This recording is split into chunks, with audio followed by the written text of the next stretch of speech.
ton contenu doit bien sûr être adapté à la plateforme sur laquelle tu vas le poster. Voici donc un rapide chapitre sur les différences d'interface entre les applications. TikTok pour commencer. L'interface utilisateur est super intrusive, ça prend de la place partout. Ces boutons sur la droite vont assombrir voire même masquer une partie de la vidéo. Pareil pour ta description et tes hashtags qui vont, en fonction de la longueur, manger une partie de ton image. Il faut alors adapter ton cadre pour que les éléments importants dans ta vidéo se retrouvent au croisement des lignes en haut à gauche. Rappelle-toi de la règle des tiers.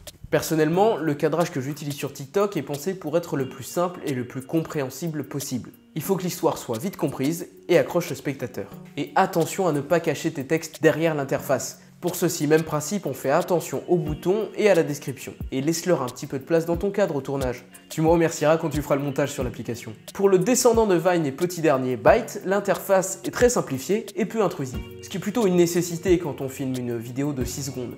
Ici, comme sur TikTok, et même encore plus, ton action doit être instantanément comprise. Et tes cadres, pensés pour simplifier la narration.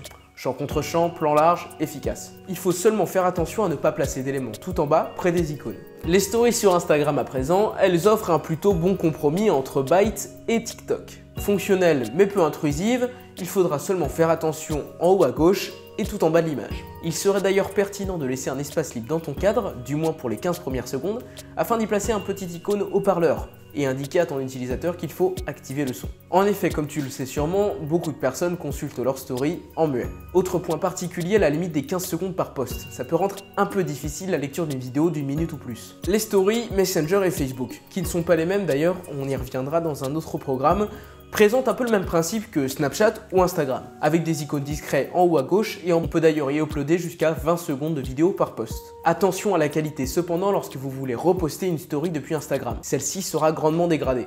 Je conseille toujours de prendre le contenu et de le reposter via l'application en question. Et pour Snapchat, finalement, pas grand chose à signaler, seulement une limite de 10 secondes par post et un écran presque vierge.